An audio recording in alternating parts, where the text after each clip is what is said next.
So good morning, good afternoon, good evening to everyone all over the world. So welcome to the ACNS YNS webinars again. Today, our chair is Professor Alberto, who is the Associate Professor of Neurosurgery in the Department of Neuroscience and Biomedicine and Movement Sciences, University of Verona in Italy. So today we will have two speakers today. The first speaker is Professor Qin Xiaolei. He's the Vice Director of the Department of Neurosurgery of the First Medical Center of Chinese PLA General Hospital in Beijing, China. His topic today is endoscopic aqueduct stent placement for the treatment of isolated fourth ventricle. Our second speaker is Dr. 𝐼𝑚𝑎𝑛 𝑀𝑎𝑖𝑑𝑎𝑛, who is a neurosurgeon for the National Center of Neurosurgery in 𝐸𝑠𝑡𝒂𝒃𝒃. Her topic today is pineal region tumors, single center experience for over 12 years. For our discussion today we'll have Dr. Maruf, who is a neurosurgeon of the Republican Research Center of Neurosurgery in Tashkent in Uzbekistan, and also Professor Alexand, who is the Professor and Chief of Neurosurgical Center, Clinical Hospital of Finland, and President of Ukrainian Association of Neurosurgeons. And to moderate the session with me, we have Fem, Biswap, and also Atik, and also Anya Cook, and also Joey Sam.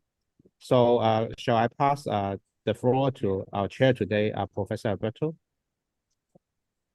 Thank you very much, Ben. It's good to see you and so many other friends today for this very promising webinar with interesting topics about difficult regions in the brain, difficult to reach. So we are all eager to listen to these talks. I would like to invite our first speaker, Professor Xiaolei Chen, Vice Director of the Department of Neurosurgery at First Medical Center of Chinese PLA General Hospital in Beijing, to start his presentation about endoscopic aqueduct stent placement. Thank you, Professor. Thank you very much, dear Chairman, dear colleague. Today it is truly my honor to be here and share with you our experiences for the endoscopic aqueduct stent placement for the treatment of the isolated fourth ventricle. I'm Dr. Chen. On behalf of my team, my whole team has a name which is called TNT, Team Tactical Neurosurgical Team here. So as we know, the isolated fourth ventricle is a complicated compartment of intraventricular compartment of hydrocephalus. It is quite tricky because it cannot be treated only with endoscopic third ventricular ostomy or with the shunt catheter placed in the lateral ventricle. Both technique cannot treat the isolated fourth ventricle. And so then we have several surgical options. For example, people may suggest that we perform the fourth ventricle peritoneal shunt, which is insert a shunt catheter into the fourth ventricle and let it open through it into the peritoneal cavity. But it is quite risky, and we have seen it several times that the shunt catheter in the fourth ventricle, when the fourth ventricle shrink, the catheter tip penetrated into the brainstem and caused severe complications. So it is quite risky and difficult. And the other options will be the microscopic, for example, the microscopic aqueductplasty, the microscopic dissection and plasty of the foramen of Machanti. But both techniques are easy to get the recurrence and to get the re-adhesion of the foramen of Machanti or the aqueduct and got the re-stenosis or re-obstruction of the aqueduct. So then we have endoscopic procedures to do the treatment, but the aqueductplasty alone has a high risk of re-stenosis of the aqueduct. It is reported that among 8 cases who got the pure or only aqueductoplasty. 6 cases got the restenosis or reobstruction. The recurrence rate is truly extremely high. So the pure or the aqueductoplasty alone is not very feasible or very safe. So we suggest that we perform the endoscopic aqueduct stent placement. It may be a good alternative for the treatment option for the isolated false ventricle. So the basic idea is very simple. It's actually invented. This technique is actually invented by Walter Dandy in the 1920s. It's a long time ago, but now we have more sophisticated, high-tech way to do it. The basic idea is still the same, which is when we got the obstruction or the stenosis of the aqueduct, we just insert a catheter, or we call it the stent, into the aqueduct to make it patent through the aqueduct and connecting the false ventricle and the lateral ventricle. And then we will do some endoscopic procedure to relieve the hydrocephalus in the lateral ventricles, for example, the ETV or the shunt, to connect the false ventricle to the lateral ventricle or to the normal CSF circulation or to peritoneal cavity. So this is the basic idea. So let's see a typical case. That's this case, the patient, when he was 10 months old, he got hydrocephalus, and in the local hospital, he has got a shunt. You see the shunt catheter is here. But 7 years after shunt, when at the age of 7, he got a subdural collection here.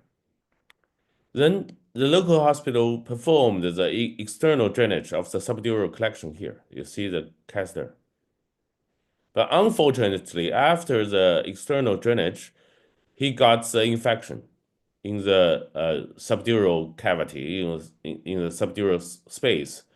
So it took 2 months to do the to use the antibiotics to control the infection. So after the anti-infection treatment and the drainage, although the patient recovered from the subdural collection and the infection, but unfortunately, the patient got a hydrocephalus and isolated false ventricle here. We suppose that the patient, before the shunt, the patient is suffered from the obstruction of the outlets of the false ventricle, like Dandy-Walker malformation or this kind of similar situation. So after the infection, the aqueduct was completely obstructed. Then it made the false ventricle completely isolated. So you see the shunt catheter is still here, but the false ventricle is very much enlarged, and the patient got the symptoms of the brainstem compression. So it's a difficult situation. How can we handle this? So our plan will be, we perform the endoscopic third ventricular ostomy first to relieve the hydrocephalus. Then in the same endoscopic procedure, we perform the ASP, the aqueduct stent placement, through the endoscope to connect the CSF in the false ventricle back here into the third ventricle, and from the ETV the fistula, and the CSF will come into the normal CSF circulation. So that's our plan, and we use the the computer software 3D slicer to simulate the stent, the aqueduct stent, and to measure the length that we need. For example, in this case, we calculated that the stent length should be 7.5 centimeters. Okay, then we perform the procedure. It's quite complicated and sophisticated because we have to do several jobs in the same endoscopic session. Okay, now you see the former previously placed shunt catheter is here. We will remove this shunt catheter later in the same procedure. First, we will do the ETV. Okay, now the flow of the third ventricle is here, and the aqueduct opening is in the posterior part. So first we perform the ETV. It is quite easy. Okay, you can see both the flow of the third ventricle and the Liliequist membrane were opened, right? Okay. Now our first objective is done. Now, okay, now we will so after the ETV, we will tilt the endoscope backwards until it is pointing the aqueduct opening. Now we use a flexoscope, a flexible endoscope, navigated it into the aqueduct, and to do the aqueductoplasty with a flexible scope. You see the obstruction membrane at the opening of the aqueduct.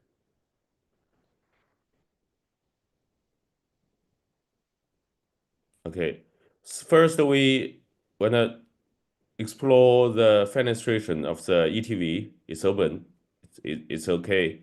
Both the flow of the third ventricle and the Liliequist membrane were completely fenestrated. And then we will navigate the flexible scope into the aqueduct. So you see the opening here.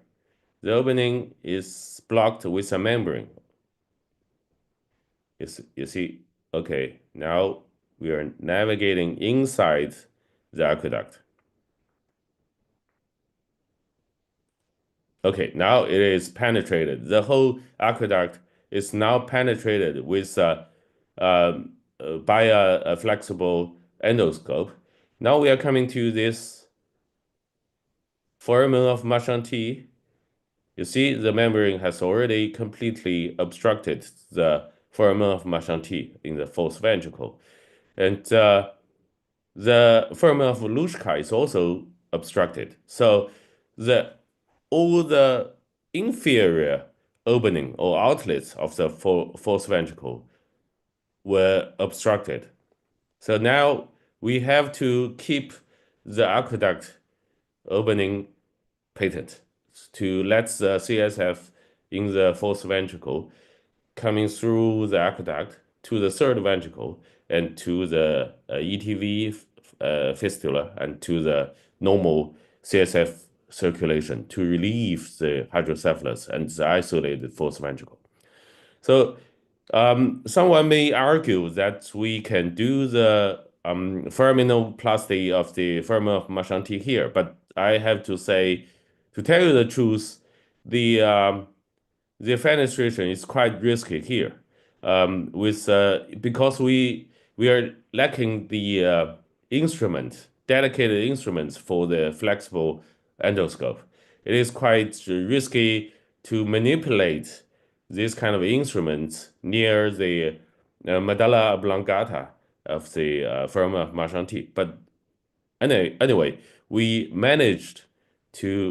tried to do the foraminoplasty of the foramen of Marchand-T here. So you see, we use a flexoscope to do the foraminoplasty. Try to do that.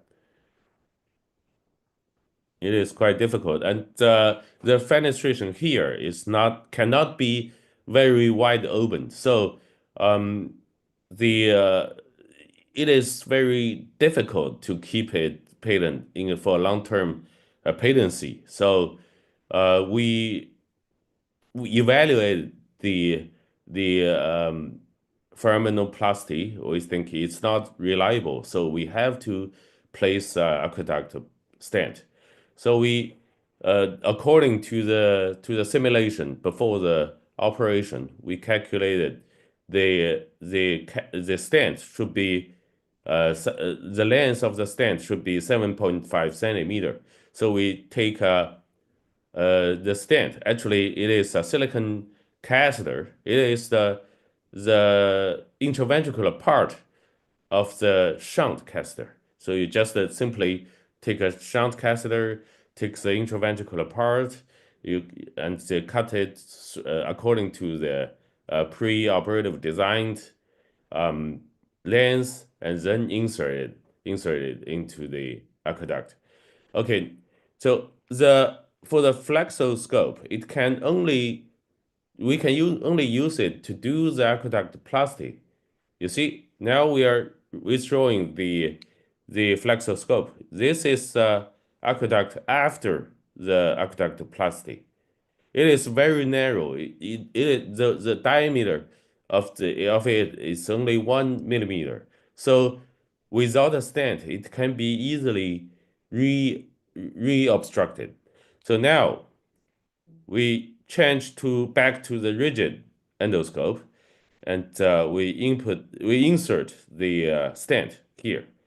Okay, now the stent was inserted through the aqueduct until the length. We usually calculate the catheter. We want to keep 1 centimeter of the catheter tail to in the lateral ventricle for 1 centimeter, so that we can measure and know when the tip is reached the target point in the fourth ventricle. Okay, then before the insertion, you can notice that we have already made several side holes on the catheter, so that the catheter can connect the fourth ventricle and the third ventricle and the lateral ventricle into one system. Okay, after that, we can withdraw the rigid scope and try to remove the previously placed shunt catheter. The procedure is finished. Okay.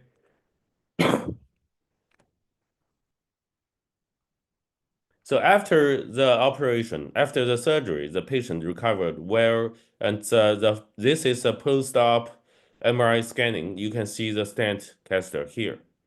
It's directly through the aqueduct, and you can even see the side holes here and here, right? So from this image, you can see the ETV fenestration is still patent, and the patient got very good recovery, and the post-op period was uneventful with no neurological deficits. So far, we have already followed this kid for 13 years, and he is very stable. He got no symptoms of hydrocephalus or the isolated fourth ventricle. So from this case, we can give you a basic idea of how the endoscopic aqueduct stent placement was done. Now we will have a harder case. This case is a 15-year-old male suffered from anorexia, weight loss, headache, nausea, and vomiting. And the MRI scanning reveals that the patient got multiple abnormal intraventricular enhancement with the isolated fourth ventricle.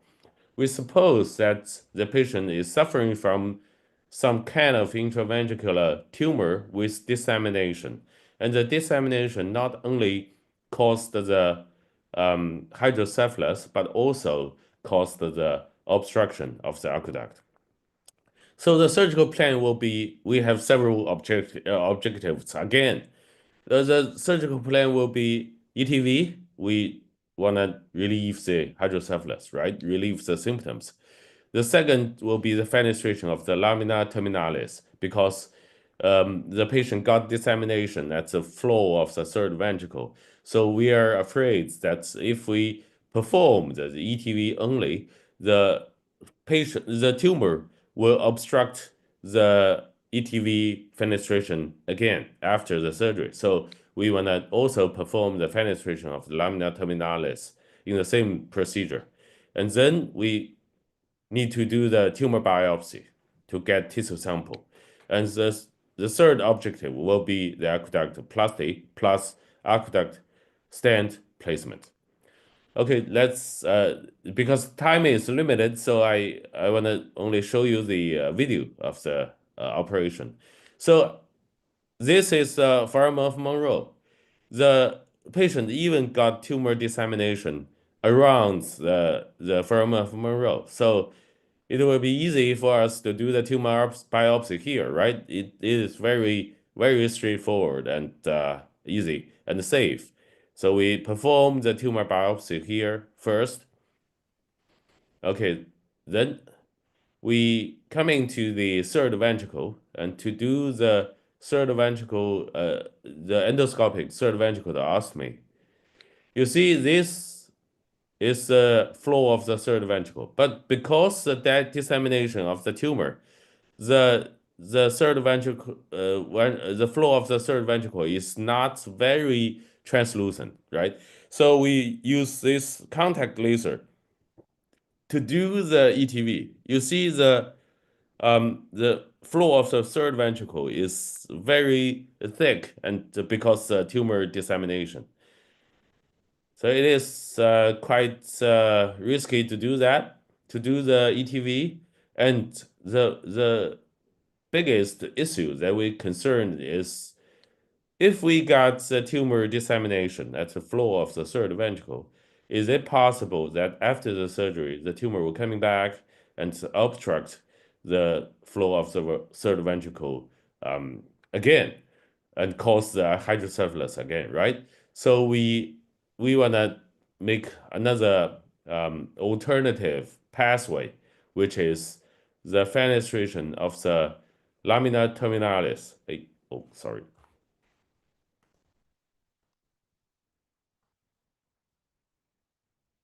Okay, now you see. So let's coming back.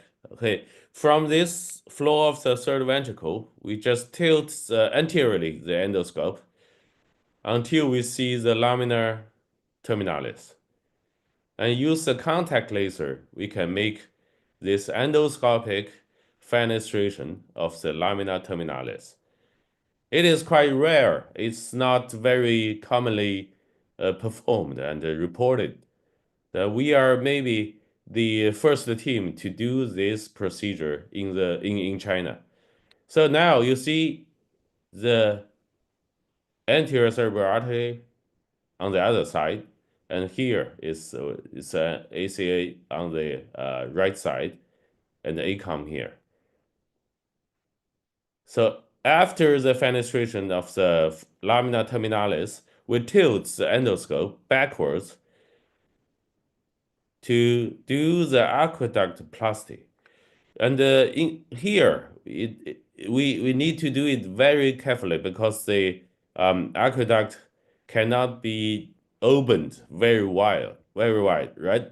So after the aqueduct plasty, we use a flexible scope to confirm that the whole pathway inside the aqueduct is patent. But unfortunately, you see, with the rigid scope, we can only open the superior opening of the aqueduct, but the inferior obstruction is still there. So we use the flexible scope to do the aqueduct plasty. Okay, now you see the scope penetrated into the fourth ventricle. So now we have completely accomplished the aqueduct plasty. So this is should be the foramen of Luschka. Here should be the foramen of Email-T here.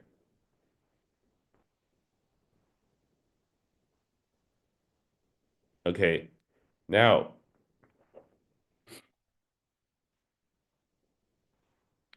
in this case,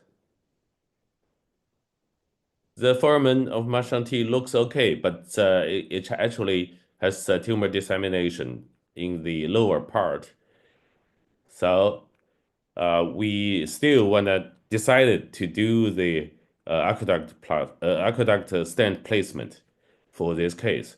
So this is foramen of Email-T. You see the we can even see the C1 arch here. You see C1 nerve root arch, C1 nerve root here. On the right side, this is right side C1 nerve roots.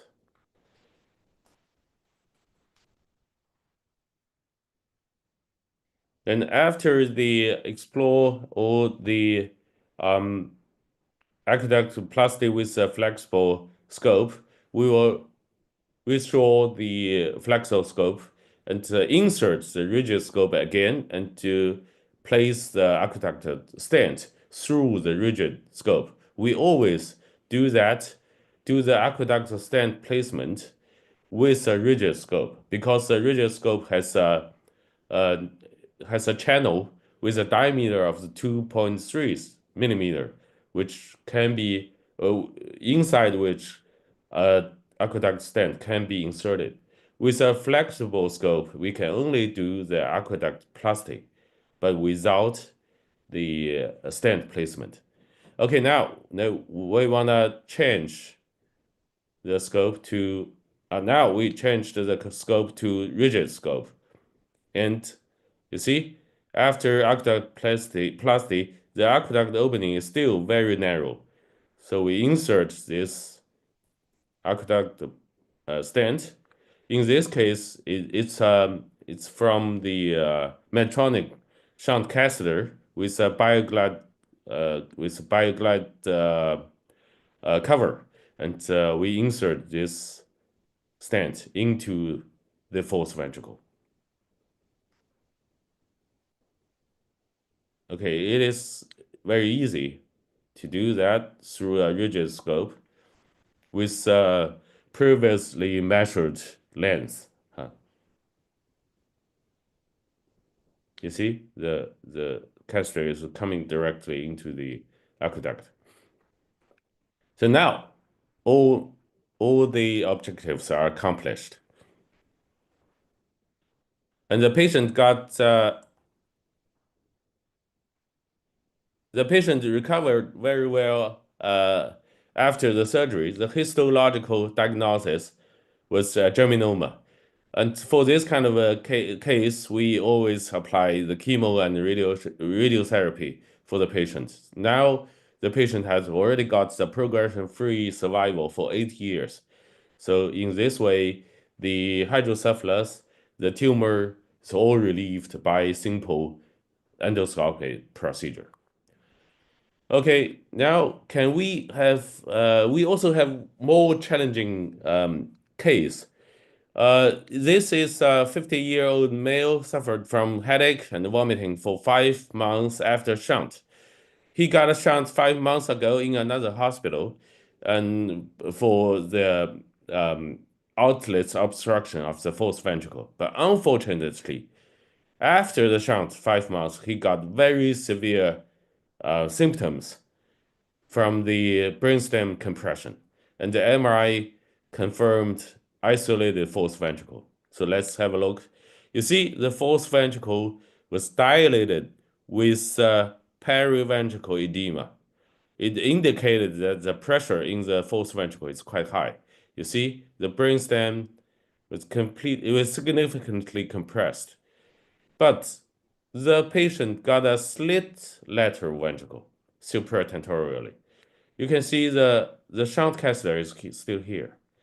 So this will make it difficult or even impossible for us to insert an endoscope in the lateral ventricle and to manipulate the endoscope through the very narrow foramen of Monro.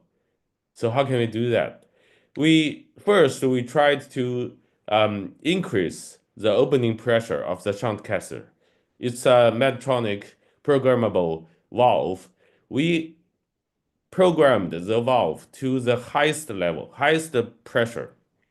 But we waited for 1 week, but the follow-up scanning confirms that lateral ventricle is still slit-like, is still slit ventricle. Then how can we handle this?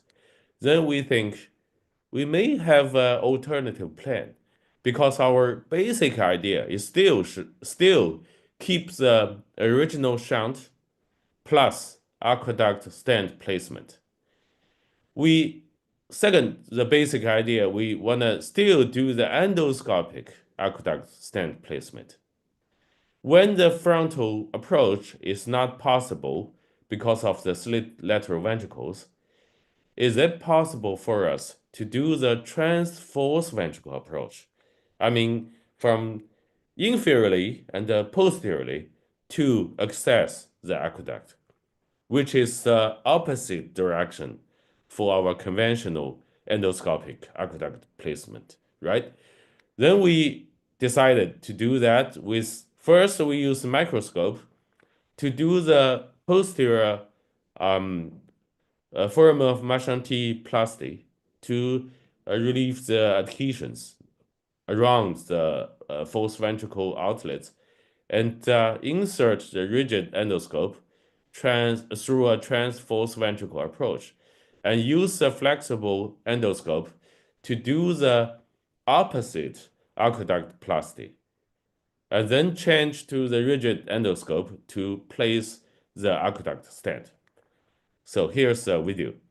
First, we use the microscope to explore the outlets of the false ventricle, and we found the outlet, the foramen of Marchand has already been completely obstructed because of severe adhesions here. Okay, now we perform the foraminoplasty of the foramen of Marchand here. You see, now the job has already been done. The foramen of Marchand is opened. Then we insert a rigid endoscope to try to locate the aqueduct and to do the first step, aqueduct plasty. Now, please note, here is inside the false ventricle. Now we are looking at the inferior opening of the aqueduct, which is not very commonly seen, right? So with rigid scope, we first performed the first step, aqueduct plasty of the inferior opening of the aqueduct. Then it's obvious that we cannot do this plasty, the whole procedure plasty with that forceps. It is very risky. So now we use a Fogarty catheter to use a balloon to expand the aqueduct. It's safe and it's gentle. It's quite safe. So after the Fogarty catheter, we will use a flexible scope to confirm that the aqueduct has already been completely patent, right? So that we can insert the aqueduct stent. Okay, now it looks good, but we are not sure if the opening on the other hand is still good, right? So we insert a flexible scope into the aqueduct. This is opening we just made, and navigated to the third ventricle. Okay, now let's see. You see, the superior opening of the aqueduct is still obstructed. So we use a flexible scope to do the aqueduct plasty in the opposite way to the conventional aqueductoplasty. Okay, now it looks promising that we have already penetrated into the third ventricle. Right now, let's confirm if it is the third ventricle. You see the shape of the aqueduct. Now it looks nice, right? The opening of the aqueduct. This is a superior opening of the aqueduct. So now we are coming into the third ventricle.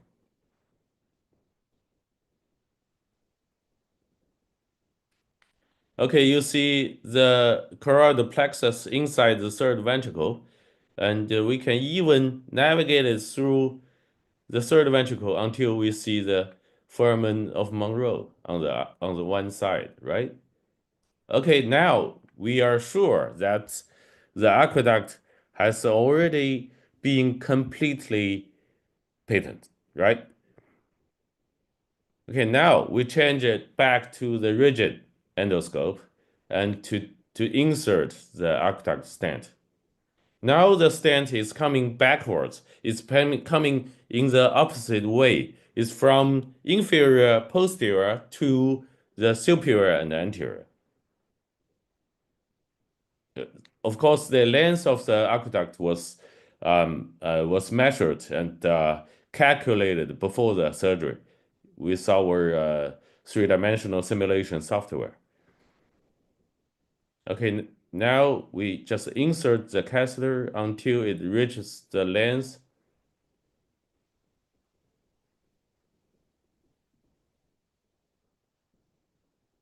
And then we just withdraw the rigid scope. The procedure was done. Just a very, very small incision with several sophisticated combination of several sophisticated technique, and the job is done. We achieved this objective. So after the surgery,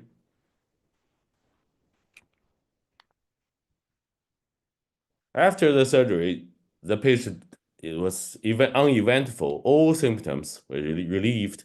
If we compare the preoperative MRI scanning, you can see the enlarged fourth ventricle. This is post-operative follow-up MRI scanning. You can see very much better looking fourth ventricle, and the edema around the fourth ventricle has already disappeared.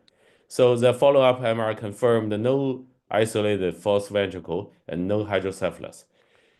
You see, the stent is here in a perfect position from the fourth ventricle to the third ventricle. And if we calculate, if we want to be more convincing, we can co-register the preoperative image and the post-operative image, and to do the three-dimensional reconstruction or three-dimensional modeling of the fourth ventricle. And because they are co-registered, so you can see one inside and another one fourth ventricle. So we can use our software to share with you. You see, the blue one, the bigger blue one was a preoperative fourth ventricle. But the green, smaller one inside the blue one is a three-dimensional model of the postoperative fourth ventricle. So from this point of view, you can see directly how much the fourth ventricle has already shrinked, right? We believe this way will be more convincing to confirm the operation effect and the outcome. So the results are as follows. From January 2012 to January 2025, we performed the endoscopic aqueduct stent placement for 40 cases. The age is from 7 months to 58 years old. 19 males and 21 females are included. All isolated false ventricle symptoms were relieved after the endoscopic procedure. But unfortunately, we got one case. We got post-operative infection, and it is quite severe intraventricular infection.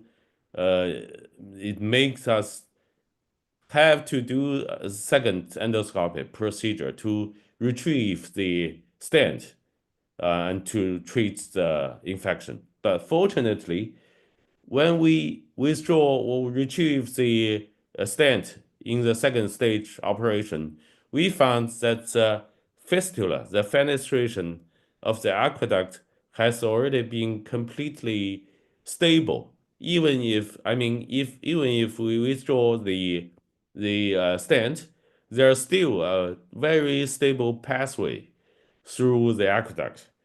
So it makes us no longer need to do the third stage endoscopic aqueduct stent placement again. So the patient got recovered well after the retrieve of the aqueduct stent and antibiotics therapy. 1 minute So left. our conclusions are as follows. The endoscopic aqueduct stent placement is technically feasible and relatively safe.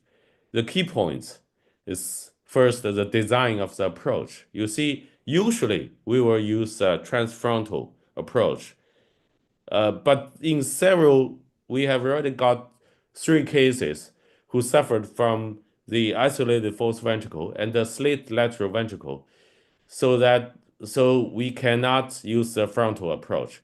So we have to do the occipital or the posterior trans false ventricle approach to access the aqueduct. It's still feasible, but the posterior approach is a little bit more tricky than the frontal approach. So we suggest if possible, we select the frontal approach first. The second is preoperative design is very, very essential. We use a software, which is just this 3D slicer. We use it to design the stent. It is very straightforward, and we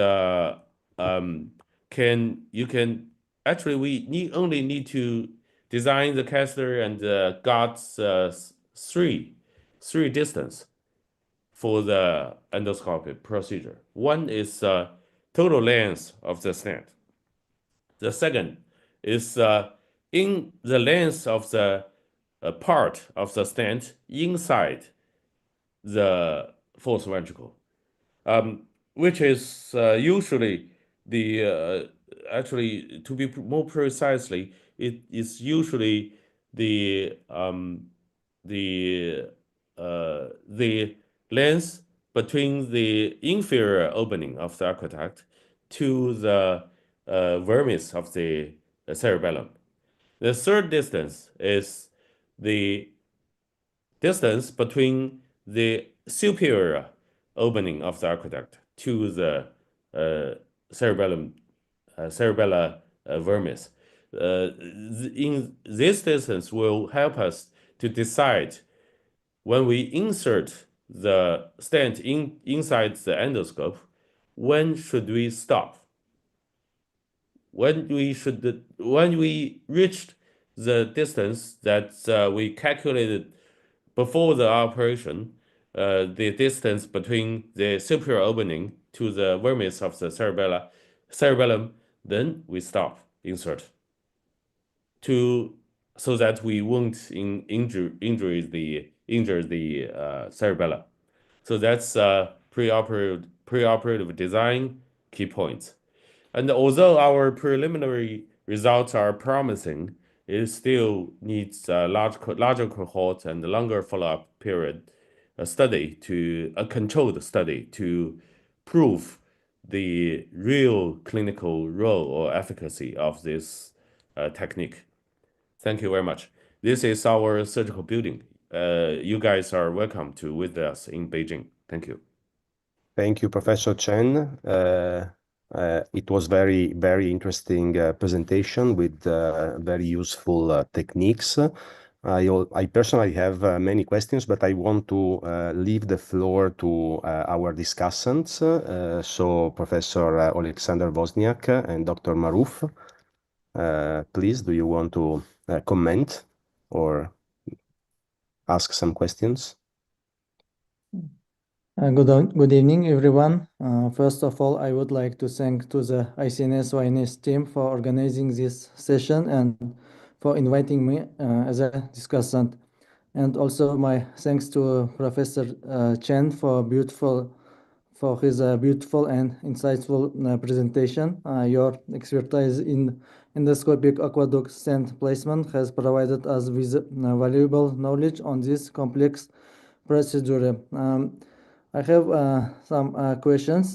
During the procedures, which size of rigid and flexible endoscope do you usually use for these procedures? And another question, during the endoscopic aqueduct stent placement, did you observe some intraoperative hemorrhage as a complications? And are there any risks of catheter migration following endoscopic aqueduct stent placement? So that's all. Thank you, Professor. These are great questions. Thank you for asking. First, with the endoscope that we use are from Karl Stoss. The rigid endoscope is Karl Stoss LOTA. I strongly recommend you to do this procedure with this LOTA endoscope with from Karl Stoss because it has a very large instrument channel with a diameter of 2.3 millimeter. It means that you can insert the stent directly through the instrument channel. It makes manipulation easier. We also tried several years ago. We also tried to use endoscope from Aesculap, like MINOP, but it is very difficult because the MINOP ventriculoscope or endoscope has a very not very but narrower instrument channel. It makes it impossible to insert the catheter directly into the instrument channel. Then you need to intraoperatively, before you want to insert the aqueduct stent, you need to withdraw the rigid scope, insert the stent with the naked eye into the surgical field, and then insert the rigid scope again to use instruments to insert the catheter into the aqueduct. It is very awkward and very complicated and risky. So I strongly do not recommend you to use this with Aesculap MINOP endoscope. Of course, later the Aesculap they have new endoscope with a larger diameter, but the outer diameter of the endoscope is 8 millimeter. It is too big for the insertion into the brain, so we do not like to use it. So far, we always use LOTA as a rigid scope that we used for this procedure. The flexible scope. At first, we use Karl Stoss flexoscope. The type is just called flexoscope, but it's a kind of scope. The image was transmitted through the optic fiber, so you see the image is not so good, right? So later, we tried to use electro video scope from Karl Stoss. It has a very nice view, but the problem is the video scope has a quite big diameter. It's about 5 millimeter. I do not recommend you to do the aqueduct plastic with this 5 millimeter diameter flexoscope. It's very risky. You will damage the midbrain. But the Karl Stoss video scope has another kind of a small diameter flexo video scope. It is used by the urologist. for the kidney stone. So the kidney stone surgery. So you can we just simply borrow the scope from them and to do that. This scope has a diameter of 2 millimeter. It is very good for this procedure. So you can we both use Karl Stoll's endoscope for this. Okay, the second question, the complications. So far, intraoperatively, in these 40 cases, we have got no intraoperative technically related complications, no bleeding, no other extra damage to the surrounding brain tissue, because first the stent was made by silicon, right? It's very soft. After a satisfactory aqueductoplasty, when you insert the aqueduct stent, it will slide through the aqueduct without penetrating to the brain tissue. So there will be no bleeding. But as I have previously reported, that we got a postoperative infection. That's we call it complication, but not intraoperative complication. No. And for the migration, so far we haven't found any migration. I mean, very soon after the surgery. We got one case 1 year after the surgery, got the stent migration after head trauma, after the mild head trauma, 1 year after the surgery. But fortunately, at that time, the aqueduct pathway has already been very stable.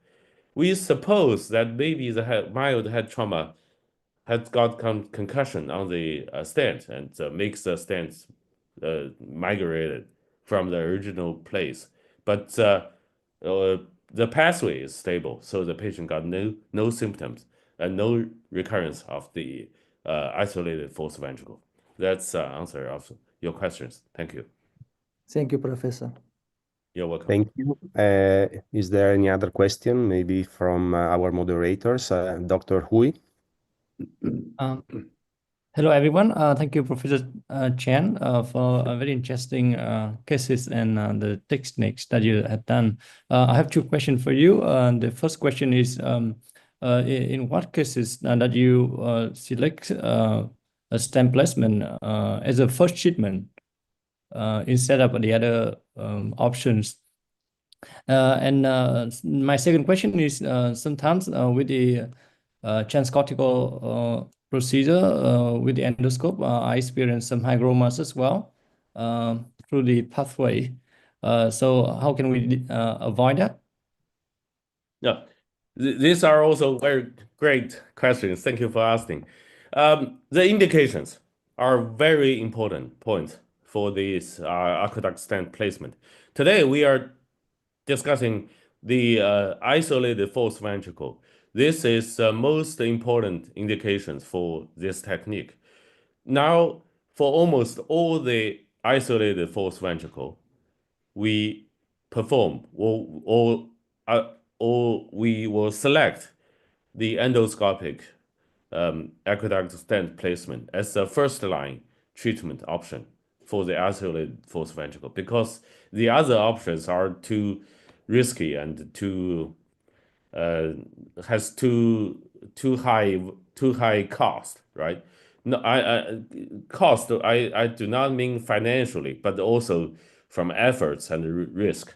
So for isolated false ventricle, the aqueduct stent placement is our first line treatment option. The other indications, including, for example, in the tumor case, with the intraventricular dissemination caused the hydrocephalus, if we are not sure that the ETV, the endoscopic third ventricular ostomy, will keep a long-term patency, we will try to do the aqueductoplasty and as well as aqueduct stent placement to try to get a long-term relief of the hydrocephalus. And the other, for example, if there is low-grade glioma, for example, in the third ventricle. And it blocks the flow of the third ventricle. We performed the ETV, but the ETV is very narrow, or we have strongly concerned the patency, the long-term patency of the fenestration. We will perform the ASP, the aqueduct stent placement, to get another pathway. And anyway, as long as you have concern that hydrocephalus will coming back and ETV is not satisfactory, or you are not sure that the ETV will not keep a long-term patency, you can select the aqueduct stent placement. And I have to say, if you can be sure that the ETV is okay, it's very good, it's not necessary to do the aqueduct stent placement in the same procedure, because it's always has a higher risk than the ETV itself, right? That's our experience, and we are still exploring this technique. So that's only the opinions from our team, and your comments are welcomed in the future. Thank you. Thank you. Dilshad?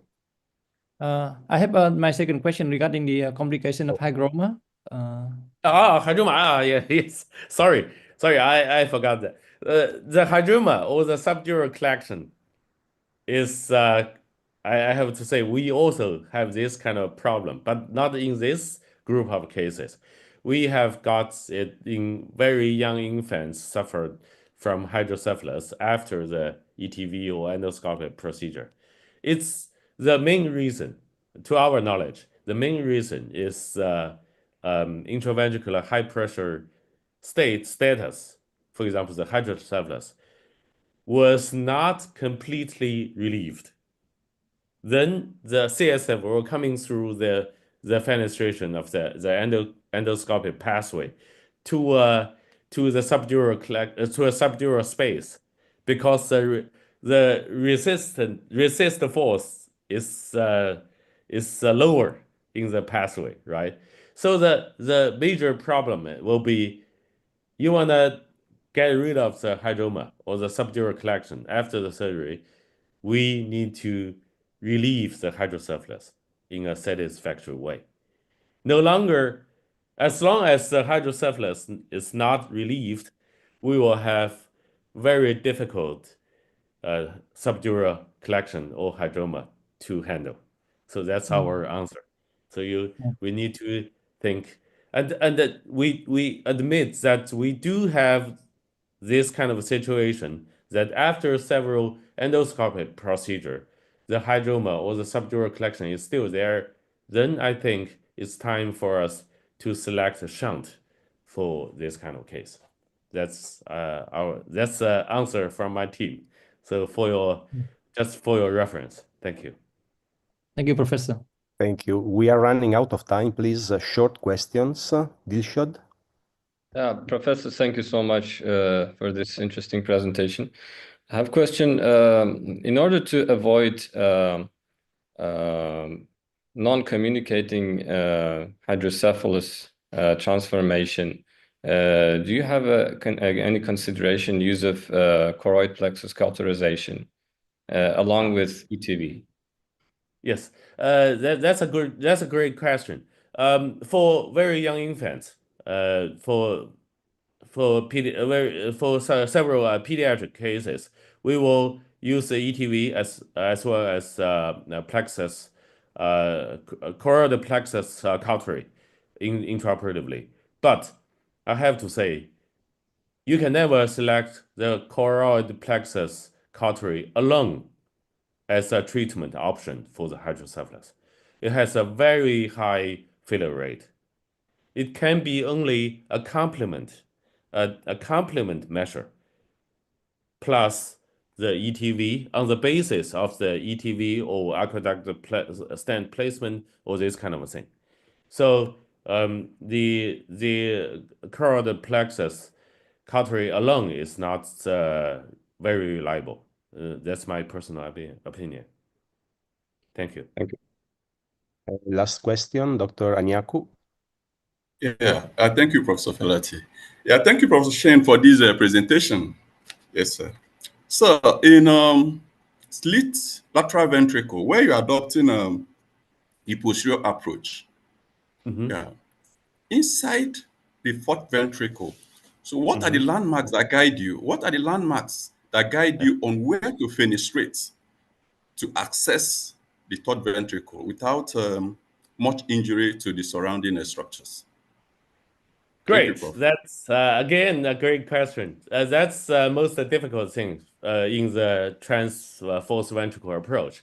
We can use several ways to do that.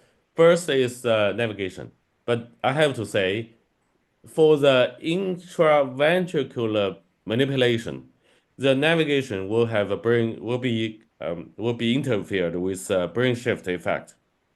So you must be careful when the navigation confirm the navigation result for the position. The second is we call the virtual endoscopy.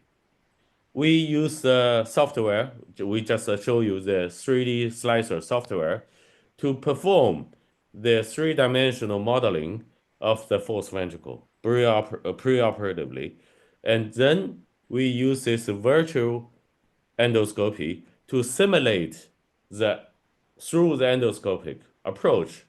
And on the preoperative image, we can make fiducious point on the opening of the fourth ventricle. It will be displayed on the virtual endoscopy image so that we can, it just like I give you a map of the real ventricle, and a point that at this point, for example, just beside the river, a Y-shaped river or other landmark, there's a point that you should go. And with this virtual endoscopy, we can have the preoperative situation acquired inside the ventricle. And then during the endoscopic procedure, we will go for the landmarks around the point. So it is called the virtual endoscopy assisted procedure. We have published this technique in the Journal of Clinical Neuroscience. Of course, in that report, we report the use of the virtual endoscopy for the endoscopic removal of the intraventricular cavernoma, but the technique is the same. That is a report in 2021. You can check my name and check the Journal of Clinical Neuroscience, and you will see the report. So with these two measures, you can precisely locate the opening of the aqueduct. Okay. Thank you. Thank you. Thank you, Professor. Thank you very much, Professor Chen, for a wonderful presentation and also very active discussion. I'm sure there are also many other questions, at least from my side, but we are running out of time, so we have to move on. Thank you very much. It was very interesting, and we can move now to the second speaker, Dr. 𝐴𝑖𝑚𝑎𝑛 𝑀𝑎𝑖𝑑𝑎𝑛. She's a neurosurgeon at the National Center for Neurosurgery in Astana, Kazakhstan. And Dr. 𝑀𝑎𝑖𝑑𝑎𝑛 will talk about pineal region tumors. So Dr. 𝑀𝑎𝑖𝑑𝑎𝑛, you can share your screen. Thank you very much. Hello again. Thank you very much for this honor, for this opportunity. Do you see my screen? Yes, we see everything. Okay. So pineal region tumors, for me, started like 3 years ago when I first had a patient in my National Center for Neurosurgery. And that patient, he presented with hydrocephalus, and he was also bilaterally deaf on the presentation. But after we removed the tumor, he became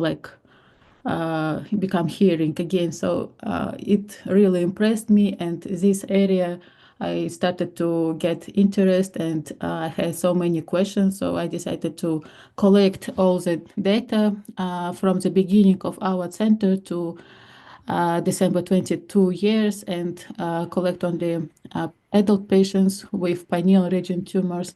And in general, we had a cohort of 61 patients, but the more I was deeping in our cohort, I was wondering why some of them had only conducted endoscopic trabeculostomy and without any biopsy, and why in some cases we were choosing supracerebellar infratentorial approach, or in other cases occipital approach, and it was not clear, like in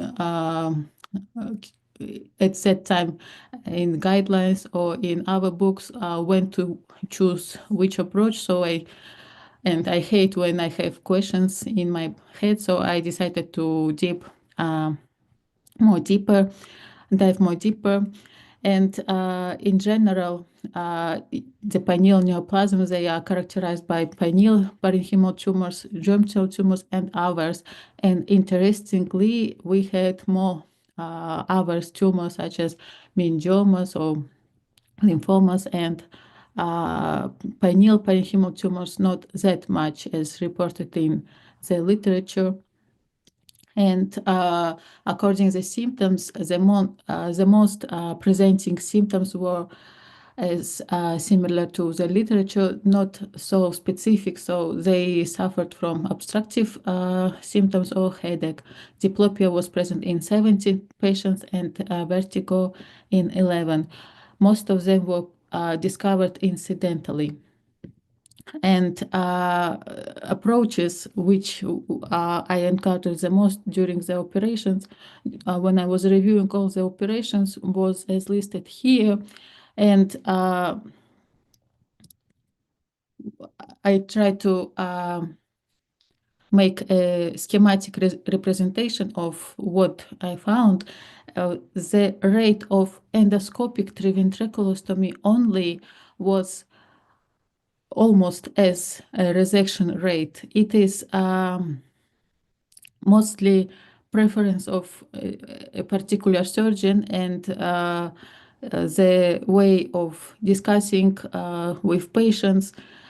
Some patients were advised after endoscopic trabeculostomy to return like 2 to 6 months later to undergo a resection, but they were lost to follow-up. And some of those patients went to ventriculoperitoneal shunting, unfortunately. And this is clear that endoscopic trabeculostomy can also be performed with biopsy, but as you see, there are only 7 patients with that, and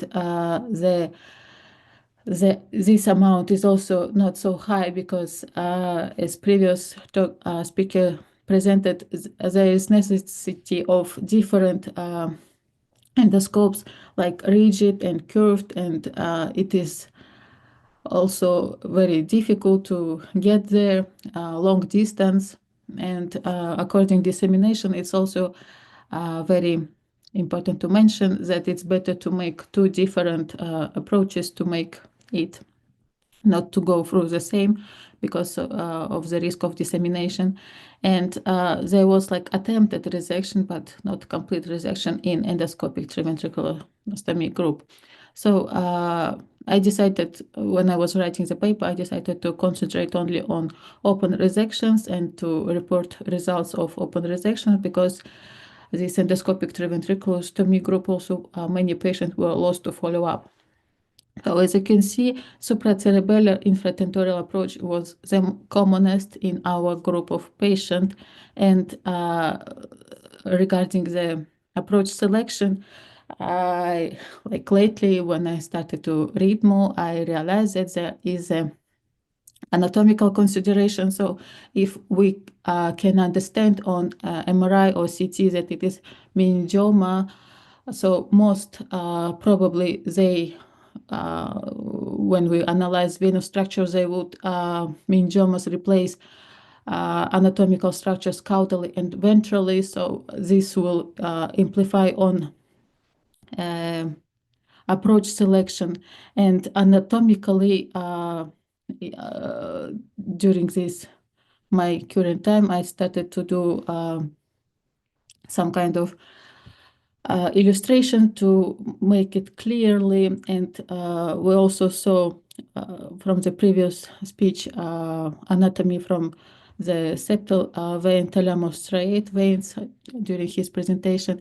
But from the pineal approach, we can see like internal cerebral veins and vein of Galen, and how they are displaced mostly can relate on approach selection. So if it is like meningiomas, most commonly we could choose posterior transcallosal approach, and for pineal parenchymal tumors we would choose supracerebral infratentorial approach, because veins would be up, and transoccipital approach for a big mass in the supratentorial area.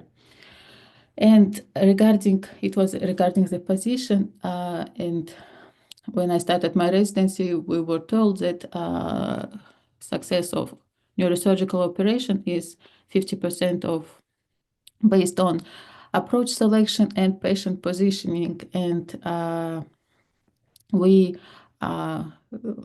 I try to make this more interesting for young neurosurgeons or residents of how to make this approach, because when I was reporting it,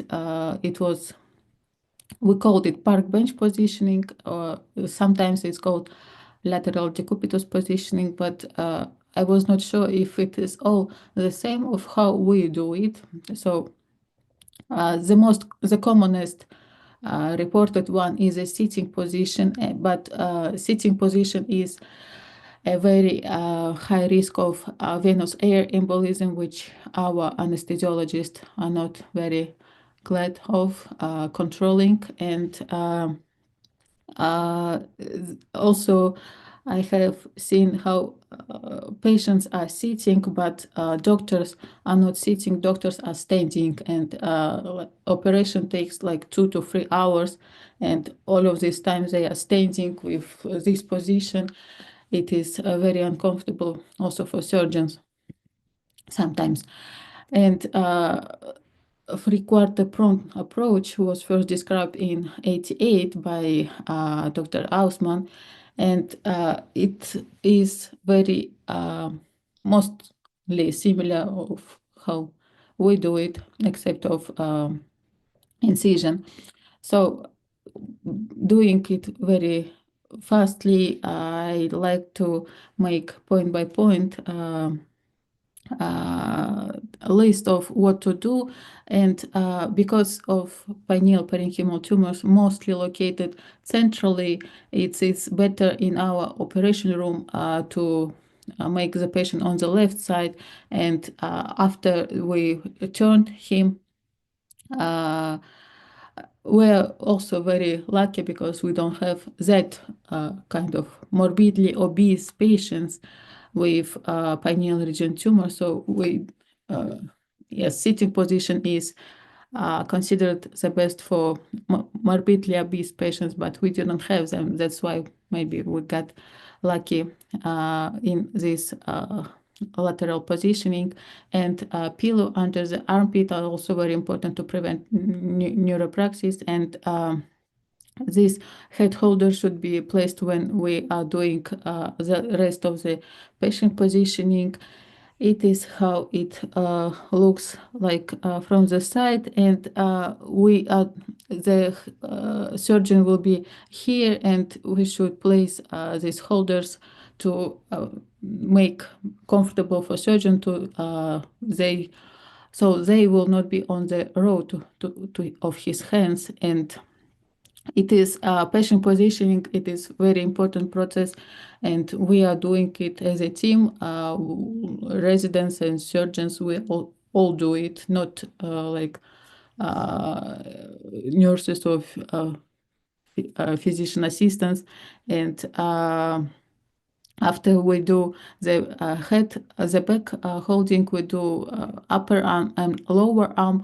Also very important to fix them out of the table to not to prevent neuropraxis, and then we can do head holding and do the bandage. This bandage is also important stuff because you make the angle of the head straight, and the shoulder can be on the way, so you retract it, but softly. Yes, and all of this, and of course we do patient bout. And incision, most of the time we do simple linear because it's better to heal skin in the end. And all of this we are doing to make patient or surgeon's hands not to be on the air and be comfortable. Right-handed surgeon, like my mentor here, he has his right hand with bipolar or dissector on the patient, so it's comfortable for the patient and for the surgeon, and assistant is also can see the operation and help. And I like to make all of this patient positioning in my record time was 10 minutes. Our record time was 10 minutes, but it is like the best time. Usually it takes 10 to 20 minutes from the start to doing preparation with iodine, which also we do by ourselves. So I wanted to be to demonstrate the case of supracerebellar infratentorial approach. This was a patient who previously had like falling attacks, some vertigo, and he first underwent endoscopic triventriculostomy, but luckily he returned later to underwent a open surgery. So pineal parenchymal tumors are also the rate of endoscopic triventriculostomy should not be that high, and the rate of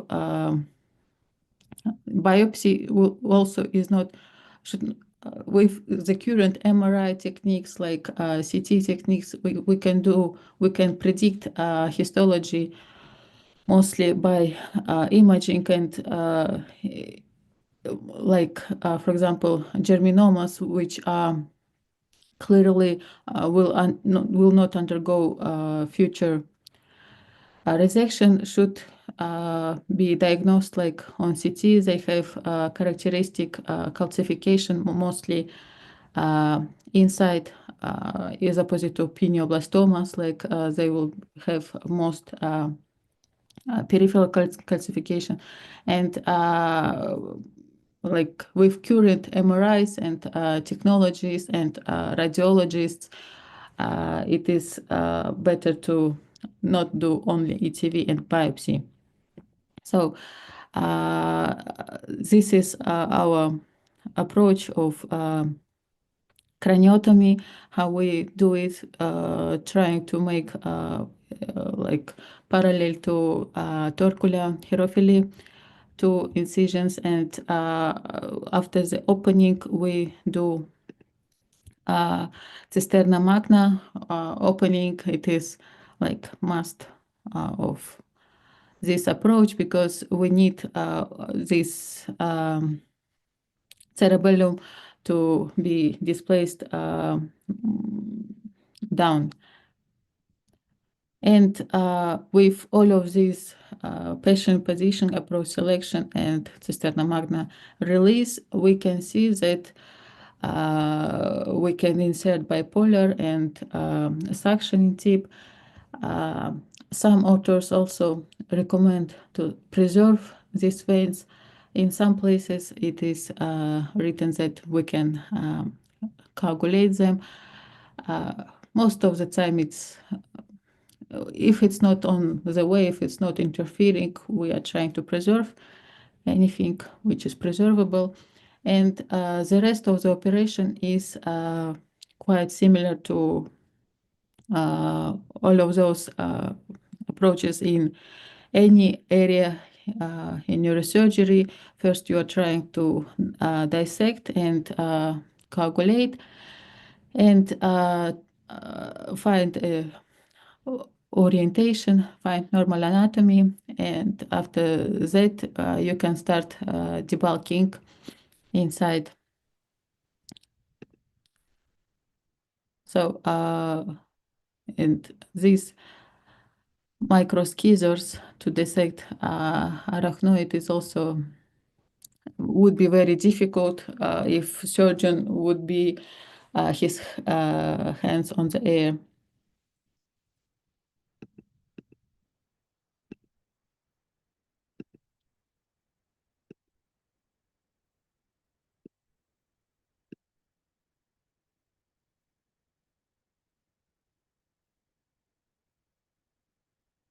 Yes, as a control operation, the control CT after the operation is shown here,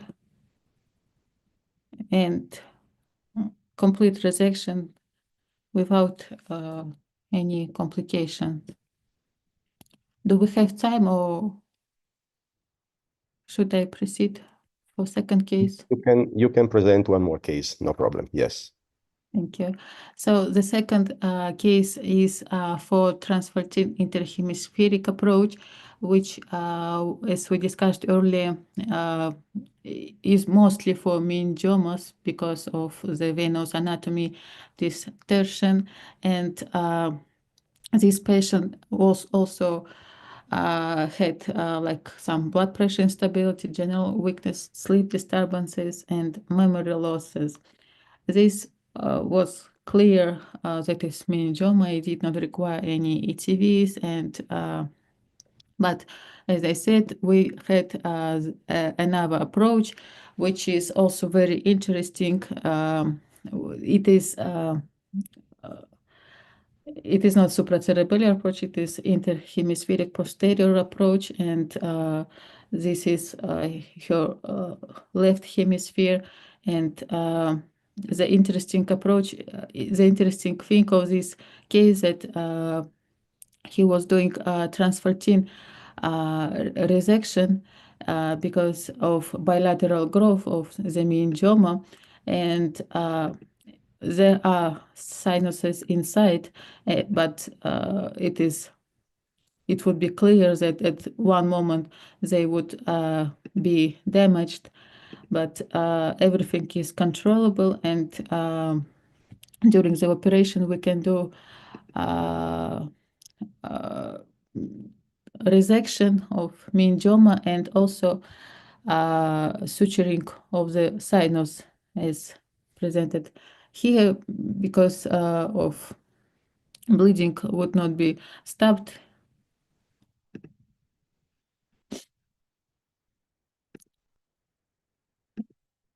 Sometimes it's also advised to place a muscle, cut-off muscle on the top to prevent rebleeding, because venous sinusoidal bleeding, as you all know, are very difficult to control. And anatomically, we can also see all of the venous structures.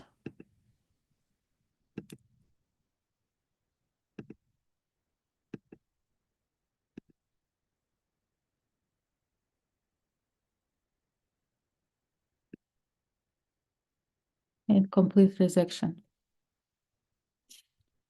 So again, the pictures of inside of the operation. These current cases we published, and this is a current article of what we were trying to tell. And of course, like in 30% of patients in our series, we've had transient perinode syndrome, but In 2 months, they had Peyronie's syndrome was resolved, and there was no in-hospital mortality, and complete tumor resection was achieved in 55% of patients. And among those 55%, almost all of them were in the position and in the approach I described the most.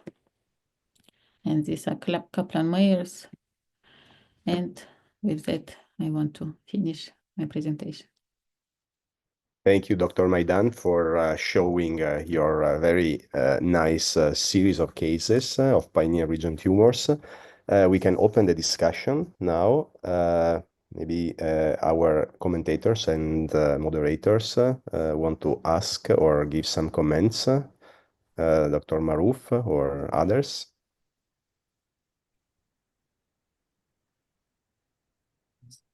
Dr. Ayman, thank you for your excellent presentations. The surgical treatment of pineal region tumors challenging due to their deep location and the presence of surrounding vital neurovascular structures. Your study provided valuable insights into the different surgical approaches and outcomes in managing this complex case. Thank you for your excellent presentations. I have no question. I see Dilshad, please. Yeah, thank you, Alberto, and thank you, Dr. Ayman. Very nice presentation, excellent results. At the end, you showed that there is a complications, akinetic mutism. Was that a complication related to cerebellar dysfunction or any other reasons for that? The patient had also transient akinetic mutism, patient number 8. Thank you very much for your question. Yeah, but it was transient and it was after supracerebellar approach, but initially he had more caudal distension of the tumor, so probably mostly both tumor and the road. Thank you. Okay. Thank you. Dr. Maidan, I have also a question. So, as you mentioned, these kind of tumors often present with hydrocephalus because of the obstruction of the cerebral aqueduct. So, your standard management of these patients is always to do endoscopic approach at the beginning, to do ETV and biopsy, or you have other strategies? I'm asking because some doctors just place an EVD also to have the patient on a safe side before the major surgery. So do you trust ETV in these patients before doing the major surgery? Do you prefer having an EVD? Especially, I'm asking this because I've noticed that sometimes you use the semi-sitting position. So also in my institution, we like the semi-sitting position for these patients, but we had one case many years ago of a hypertensive pneumoencephalon after major surgery. And if you have an EVD, you can easily control this problem, but if you don't, it can be a disaster. So I'm curious to know which is the management at your institution to deal with such kind of potential complications. Thank you. Wonderful question. So my center is a referral center for all neurosurgical difficult cases, and mostly we don't have emergency. So patients presenting to us, they are planned patients, and this affects our tactic in most cases, because only those patients who I told in the beginning with bilateral hypoacusia who could not hear, he was presented in acute, but he was planning to make hospitalization on a planned manner. That's why we first put an RNT placement, and then 2 days later, after his hydrocephalus was managed, we did resection. So to answer your question, most like it also depends on which neurosurgeon is going to make a consultation. We have online consultations and in-person consultations, and some surgeons prefer to do ETV only and ETV trying of biopsy to see how it will be the biopsy, histology, and results on the patient, and how patients will be ready to undergo surgery. And our surgeons are more convenient and could be more convenient for patients to comply to a direct resection, and because we don't have that much of sitting positions and we did not have any hydrocephalus treatment, we are not, if we know that the patient is going for resection, we don't do ETV or any other procedures. Yes, thank you. Probably, I agree. The local setting is very important to decide the management. Ideally, at least at my institution, we always try to fix the hydrocephalus problem with ETV and take a biopsy, because some tumors can be managed non-surgically. But of course, it depends on the local situation. I agree. I see Raja raised his hand. Raja, please. Yeah. Thank you, first of all, Dr. Heyman, for this wonderful presentation, and congratulations on publication of such a good series. In like yours, ours is also a referral high volume center, and like we had a generation shift recently when everybody prior to 4 years were doing the supracerebellar infratentorial approach in the sitting position, but after we changed over recently to total occipital transtentorial resection of pineal region tumors, and the comfort level is much better because our head and hands are in neutral position, whereas in the other thing you have your hands up, your neck extended, you have occipital pain, you take 5-4 hours, you have risk of air embolism and everything. But when you turn it towards a semi-sitting park bench position, like it is an excellent position to do pineal tumors. And when you resect the tent, when you put the incision on the tent, we usually follow the principles which are described by Abuzer Bunger in his article.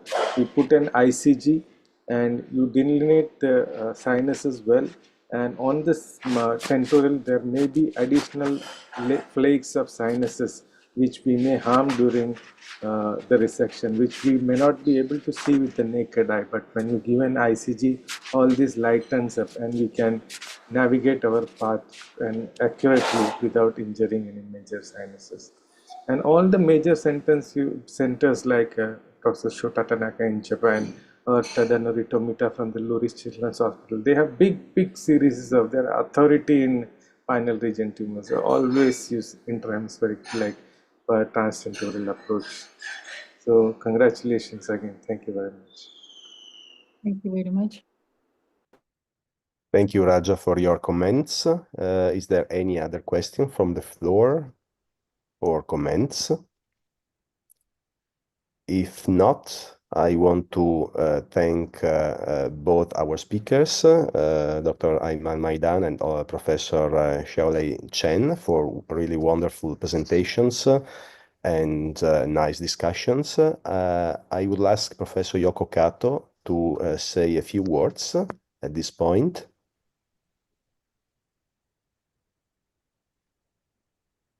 Thank you very much for a nice webinar today again. So I think the most presentation was really nice. Charlene Chen he's unique and also, but a bit the dangerous because we need some maybe learning curve, I think.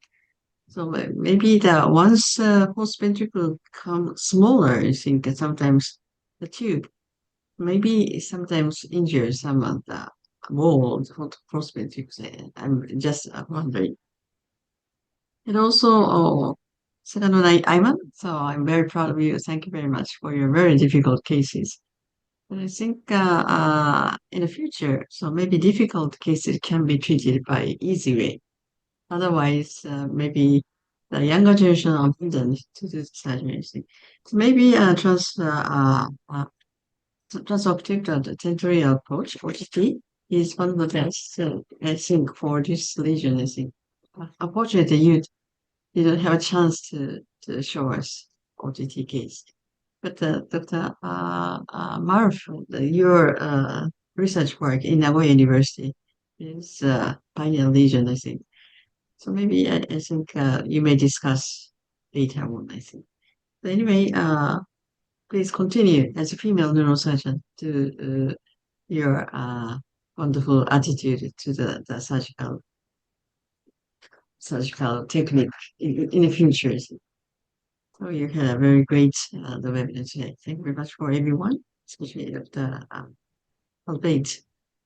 You are in the office, maybe your backside is it Yeah. at I'm office at the or I'm at the hospital now. I am at the hospital. hospital? Today- Okay, yeah. okay. Today it's Even Sunday. work date for me. I'm on call. Okay, thanks. So thank you very much for everyone. So Thank you. Thank you. Thank you.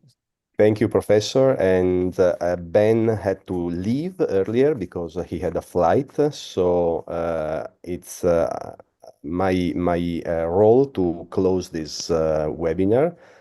Thank you again to all participants and to the speakers, Professor Yoko Kato and Raja, for a very active discussion. Thank you very much and have a nice Sunday. Thank you. Thank you. See you, everybody. Thank you.